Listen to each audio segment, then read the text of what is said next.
y aura des signes dans le soleil, la lune et les étoiles, et sur la terre une angoisse des nations qui ne sauront que faire au bruit de la mer et des flots. Les humains rendront l'âme de terreur, dans l'attente de ce qui surviendra pour la terre habitée, car les puissances des cieux seront ébranlées. Alors on verra le Fils de l'homme venant sur une nuée avec beaucoup de puissance et de gloire. Quand cela commencera d'arriver, redressez-vous et levez la tête, parce que votre rédemption approche. Il leur dit encore une parabole. Voyez le figuier et tous les arbres. Dès qu'ils bourgeonnent, vous savez de vous-même en regardant que déjà l'été est proche. De même, vous aussi, quand vous verrez ces choses arriver, sachez que le règne de Dieu est proche. Amen, je vous le dis, cette génération ne passera pas que tout cela n'arrive. Le ciel et la terre passeront, mais mes paroles ne passeront pas. Prenez garde à vous-même, de peur que votre cœur ne s'alourdisse dans les excès, les ivresses et les inquiétudes de la vie, et que ce jour n'arrive sur vous à l'improviste, comme un filet, car il viendra sur tous ceux qui habitent la surface de toute la terre.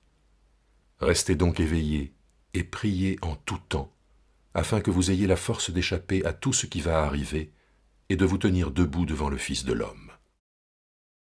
Voilà Laurence, nous sommes aujourd'hui le premier dimanche de l'Avent, et le premier dimanche de l'Avent, donc le temps de l'Avent, c'est le temps qui précède Noël, c'est un temps qui est marqué par l'attente, par qu'est-ce qui advient, et ce premier dimanche de l'Avent, on nous parle le lectionnaire évoque ce texte d'Apocalypse qui parle un peu de la fin des temps. Alors, qu'est-ce que ce texte d'Apocalypse vient faire dans le temps de l'Avent ? Alors, à Noël, on va fêter la venue, l'incarnation du Christ sur terre, de Dieu sur terre. Et ce texte-là de l'Apocalypse nous dit « Les puissances des cieux seront ébranlées, alors on verra le Fils de l'homme venant sur une nuée avec beaucoup de puissance et de gloire. » Ça annonce la seconde venue du Christ à la fin des temps.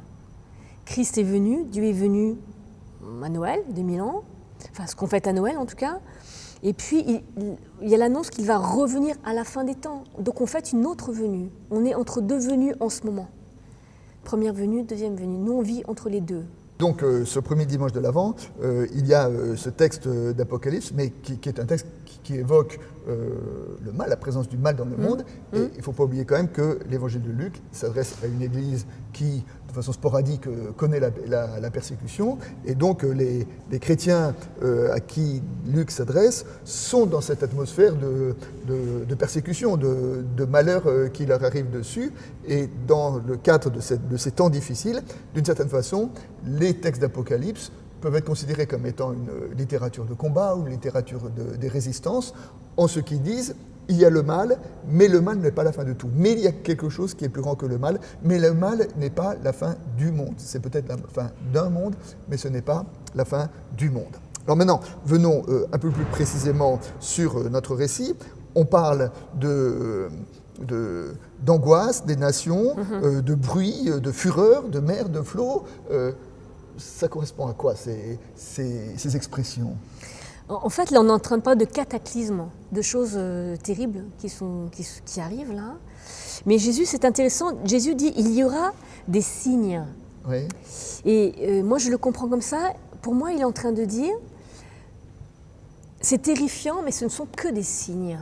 Il ne faut pas s'arrêter à ces signes-là. Il y a autre chose derrière qui va venir, qui est la libération, qui est le soulagement. Ces signes sont un peu comme les douleurs de l'enfantement. C'est terrible, c'est très douloureux, c'est cruel. Mais ce n'est pas le tout. Il y a autre chose derrière qui va arriver, et c'est signifié aussi par le Fils de l'homme va venir en gloire.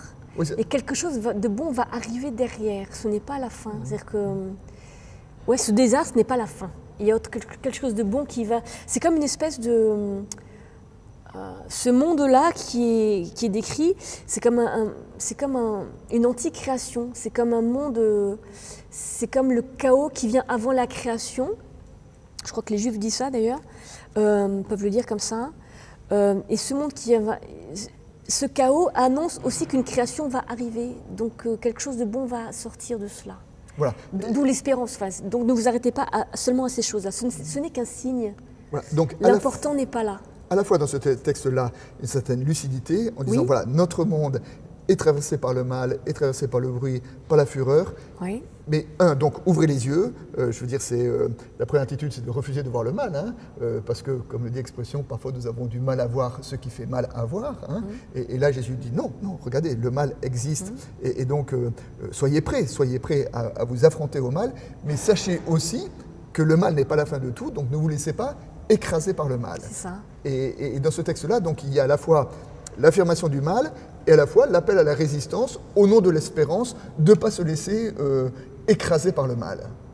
Et en cela, c'est un texte de résistance. Oui, et un texte d'espérance. Et un texte d'espérance. C'est vrai, j'aime le mot de résistance, mais j'aime encore plus le mot d'espérance. Ouais. Parce que l'espérance, elle nous dynamise aussi. La résistance, comment dire, on résiste, quoi. On tient bon, mais l'espérance, elle donne un mouvement de vie. J'entends plus la vie dans le mot d'espérance, en fait, que dans le mot de résistance. Mais les deux sont liés, bien sûr.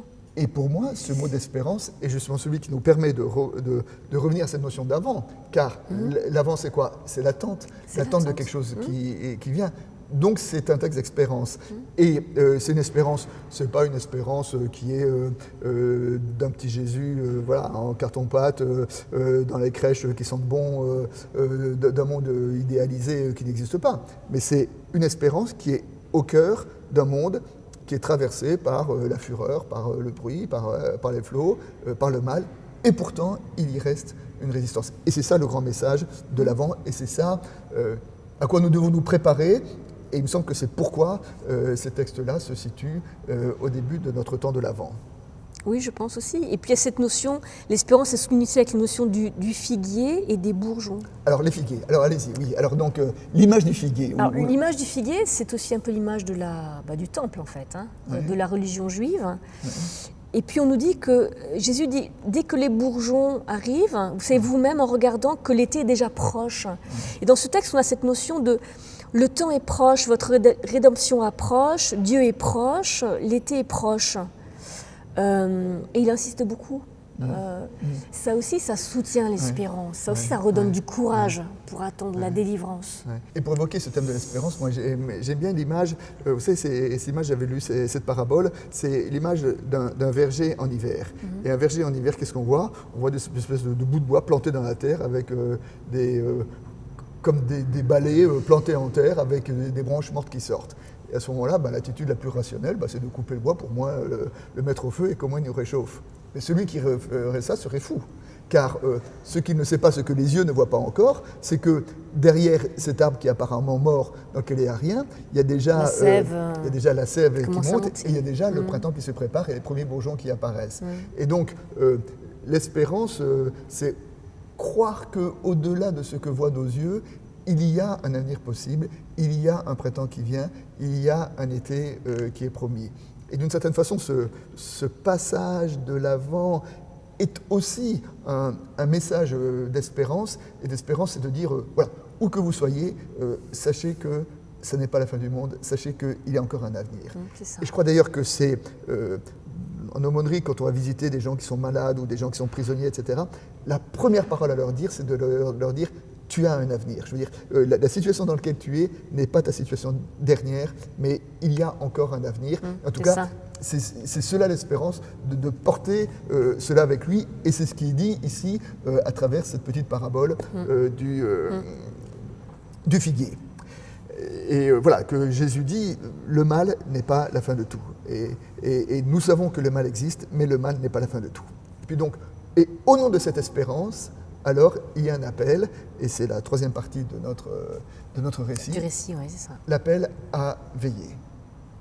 C'est ça. Alors comment on peut entendre cet appel? Prenez garde à vous-même, de peur que votre cœur ne s'alourdisse, etc. etc. Ne s'alourdisse, hein. Moi, je pense que quand on voit quand on rencontre de grandes difficultés, on a tendance à désespérer. Enfin, c'est bien normal.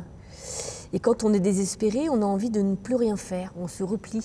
On ne bouge plus, on ne vit plus en fait. On s'attend de la couette, on se cache sous la couette et on ne veut plus sortir. Oui, c'est ça, quoi. Enfin, voilà, exactement. Et là, je pense que l'appel de Jésus à résister, à rester éveillé, à prendre garde à tout ça et à prier en tout temps, c'est un encouragement à essayer de retrouver de l'énergie, de se refocaliser sur la vie.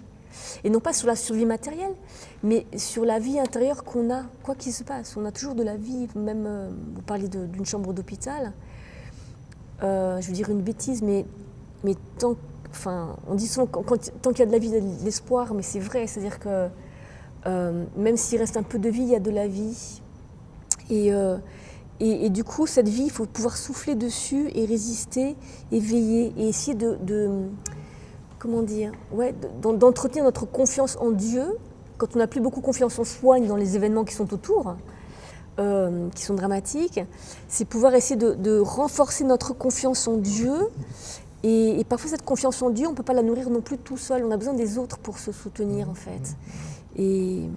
Veiller, prier, là, comme c'est un appel à la spiritualité. Enfin, oui, moi j'y entends des choses assez pratiques. Hein. C'est rester ensemble, retrouvez-vous entre chrétiens, peut-être parler de la foi, encouragez-vous mutuellement, continuez à méditer la parole, à vous adresser à Dieu, ne perdez pas le contact. C'est ça la prière. Hein.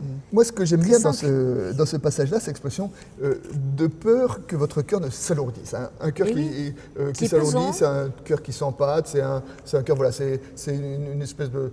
On s'habitue au mal, on refuse de... Oui, il y a aussi ça. On renonce à la lumière, on renonce à espérer, voilà. Et il dit non, ne vous laissez pas aller, ne vous laissez pas, mais au contraire veillez, et par votre veille, redonnez de la légèreté, enfin n'alourdissez pas, le contraire de l'alourdir, c'est alléger, je veux dire, ouvrez votre cœur, allégez votre cœur sur ce qui advient, sur la présence de Dieu qui est là dans notre monde, même dans les petits coins de notre...